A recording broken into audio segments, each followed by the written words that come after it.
The Pittsburgh Steelers season is over, and while, yes, there's some bad, I think there's plenty of good, and I think the Pittsburgh Steelers see how much good actually came from the second half of this season and how much good they can carry with them into the offseason, which brings us to our point. What changes are coming? Because there's going to be a lot of them.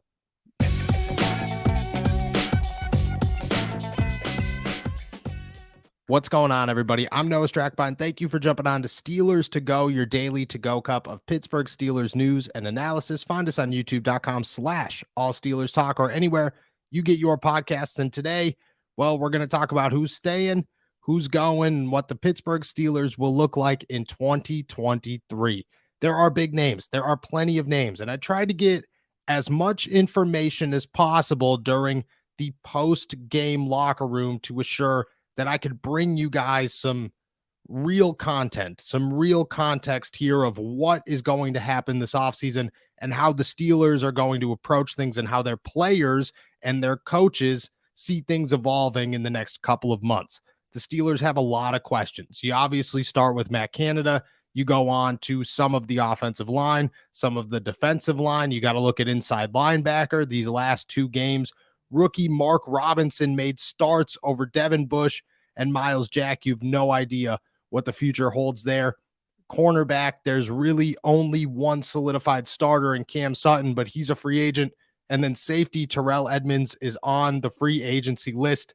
So many questions, so many guys to speak to, and so many guys to find out where their head is heading into the offseason. The Steelers will go through this week. This is how their week will wrap up. They will begin meetings tomorrow. Mike Tomlin will address the media at noon. That kind of leaves some space so that he could still go into meetings afterwards. Won't really address anything big tomorrow. We'll say plenty of times, oh, I haven't had a meeting with this guy. Oh, I haven't had a meeting with that guy. Oh, we still have to evaluate. It's the perfect time for the media to not get any answers from this guy. And that's strategically planned, and that's just how the Pittsburgh Steelers operate. That's how they've always operated. There's nothing you could take away from him there. You saw it coming. We all know it's coming. But then he's going to start meetings. They'll have locker clean out on Monday at 1 o'clock.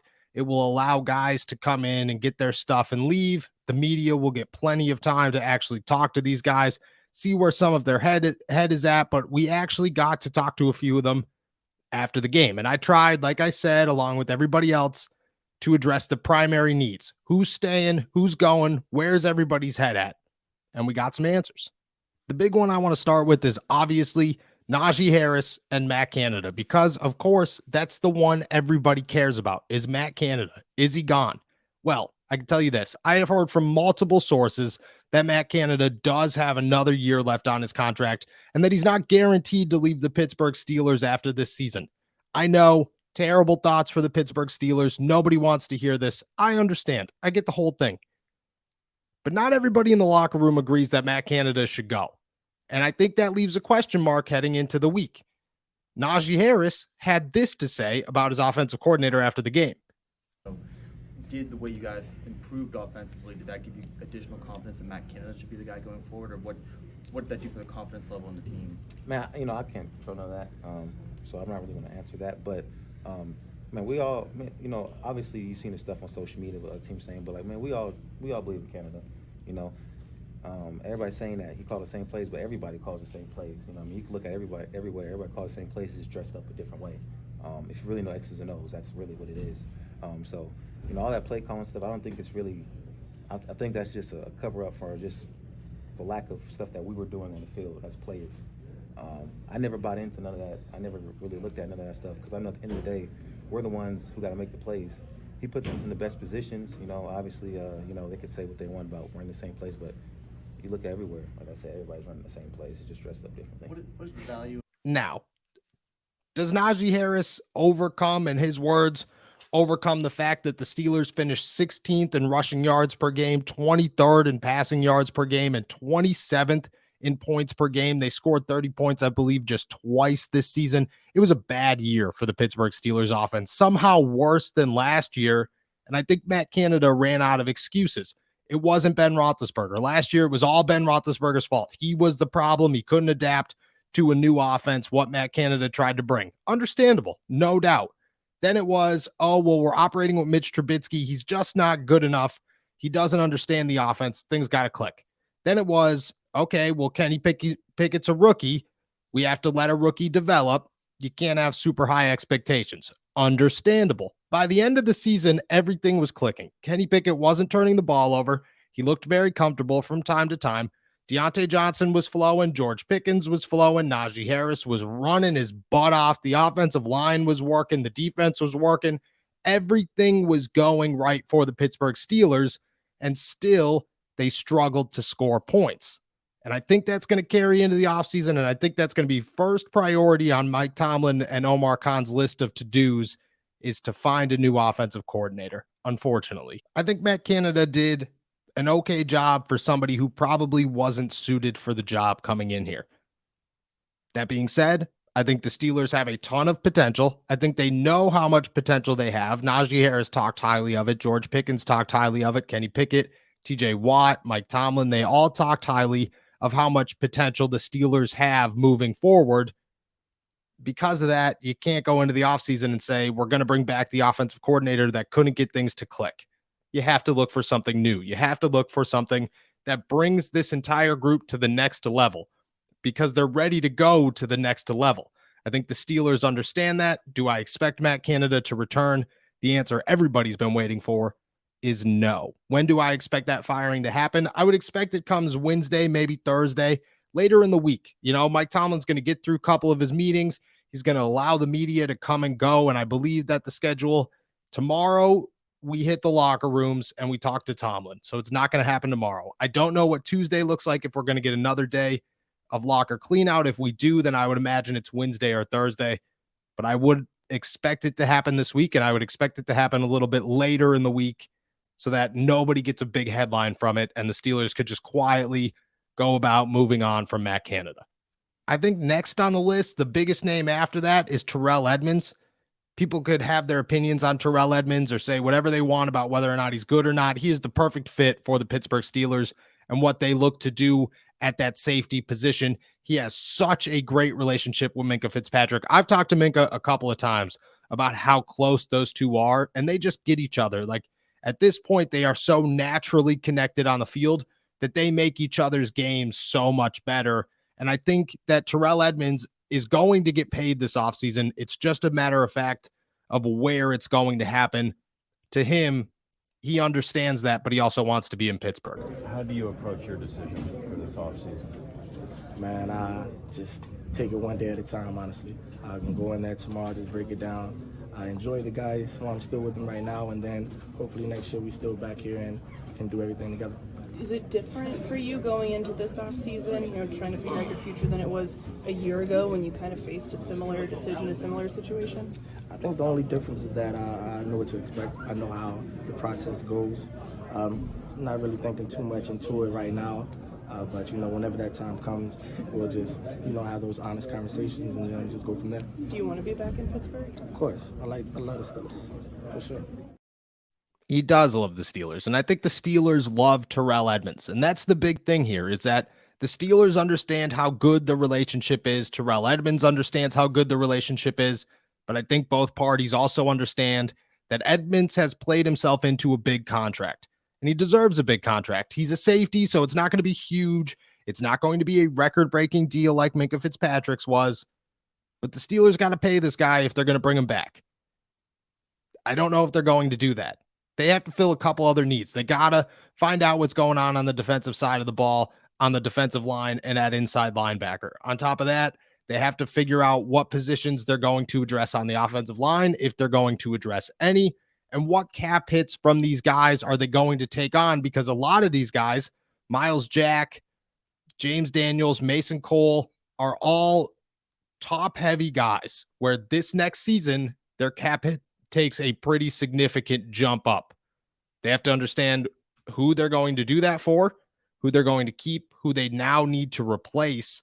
And I think then they see what happens with Terrell Edmonds. Terrell Edmonds is a guy that if he hits the open market again, he's going to go somewhere else. That's my prediction. I don't think the Steelers are going to let him do that. I think it's a later in the closer to free agency type of signing, but I think it's one that the Steelers want to get done because they understand the importance of it.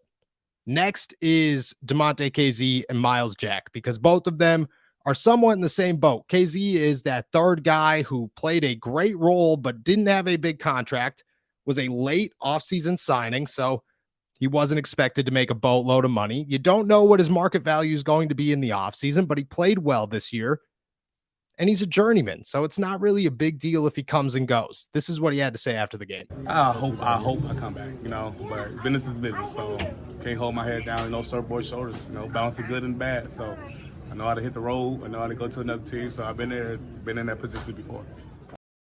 It sure kind of sounds like KZ's a guy that understands that he'll get paid and more playing time elsewhere. That being said, I think the Steelers want to bring him back. They want that 3 safety look. They've been looking for that 3 safety look. Trey Norwood just didn't develop the way that they hoped that he did. Maybe they'll wait. I don't see KZ signing before free agency. 0 chance. I see him being a late free agency signing, and if there's no value for him, then the Steelers bring him back. But if there is value for him, the Steelers could go find another DeMonte KZ pretty much anywhere. And then there's Miles Jack, who has a bigger cap hit this offseason, played a significant role early in the season, dealt with injuries late in the season, didn't play a significant role, but because of that, I think that the Steelers got to see that Devin Bush isn't the answer, and I don't think Mark Robinson is either. So who's going to play next to Robert Spillane? Because you have to admit that it's almost a guarantee that Robert Spillane's going to re-sign with the Steelers. So is it going to be Miles Jack? I don't know. I would hope so. I mean, that's above my pay grade. Yeah. So, but I mean, would you like to see I would love to. I'd love to come back. I would love to keep the same team, but you know how the NFL is, man. You never know what's going to happen. You don't know what's going to happen. And I think that's the biggest if on this team right now. Jack would have to take a pay cut, no doubt about it. There's no way the Steelers are going to pay high-end $11 million to an inside linebacker that probably isn't their inside linebacker one. So he's got to take a pay cut. But I think that Mike Tomlin likes Miles Jack, and I think the Steelers understand that Miles Jack is very good at almost everything. He's just not excellent at anything. So he's a good, normal, average, maybe above average inside linebacker. Starting quality. Do you re-sign that guy? I don't know. But you have to cut him and then hope that he takes a pay cut to come back. At that same time, you got to hope that nobody else is going to offer him the same amount of money. So it's a big if. It's one that I don't think works in the Steelers' favor. And if I had to take a guess, Miles Jack isn't a guy that returns to the Steelers, and you kind of got that in that interview there. Just a little bit of a, I don't know. It's a business. It is what it is. And then there's Cam Hayward. He's the biggest name, the most shocking name. A name that I did not see hitting this list, because even if he is worth $22 million next year, I didn't see it coming to a point where you had to worry about a guy who still showed that he's the third best defender on that team. I just did not see that coming. But this is what he had to say about returning to the Steelers and the question marks of the roster moving into 2023. The team doesn't look the same every year. Guys move on, guys retire, guys get traded, bring in new guys. It's just a different formula every year. But I'm just so appreciative of every guy just trying to get better every single day. I can't say thank you enough to Steelers Nation for going on this journey this year and watching a lot of guys grow. He did. And he grew too, because at the beginning of the season, you were worried about whether or not Father Time was coming to catch up to Cam Hayward. By the end of the season, you were not worried about it at all, and you were stunned that a 33-year-old could play as well as he could. But you were stunned that a 33-year-old could play as well as he could. He'll be 34 next year, and by the end of next season, he'll be pushing 35. That's a defensive tackle that has aged and is concerning, and that number will remain concerning. Do I think the Steelers get rid of him? No. Do I think that they find a way to work his cap space out? Yes. I just don't see the Pittsburgh Steelers moving on from a guy that still offers very high quality football, that continues to be a captain of this team, that is the vocal leader of this team, and that plays such a pivotal role in developing guys, in remaining consistent and keeping the team consistent and just being a rock for the Pittsburgh Steelers. You want the Cam Haywards as you develop the Kenny Pickett's and the inside linebackers and the cornerbacks and the outside linebackers and the wide receivers and the Najee Harrises. You want the Cam Hayward, and Cam Hayward's not going to be there to instruct everybody on how to do certain things. What he's going to do is be a rock and be a leader and be a vocal point that people can lean on and somebody that everybody in that locker room knows can go to him. You want Cam Hayward around. I think Mike Tomlin knows that. I think the Steelers know that too. There's a couple of names that I didn't mention because I didn't get to talk to them, at least in the capacity that I wanted to. I spoke with Cam Sutton a little bit, but just in a joking manner, just, catching up, making sure that he was good after the loss and seeing what his plans are for these upcoming days. Just saying hi. Didn't get to ask him about his future because truthfully, me and Cam, I feel good enough talking to him that I didn't want to press him about that right now. And I'll be honest with you guys about that as well, because my job is to press these guys, but in the right moments. And I think Cam in that moment didn't have an answer for me, and I got that vibe. Do I expect him to come back? I do. I expect Cam Sutton to be a name that the Steelers target this offseason almost heavily, because I think that they know, because they knew last time, that he's an outside cornerback, but he's an inside corner. He's a dude that makes plays. He's a dude that stepped up big this season. I think Cam Sutton is a starting cornerback on almost any team in the NFL. I think the Steelers know that too. So I do expect him to be back. I don't know if there's any other names out there that just stand out enough that I've missed blatantly.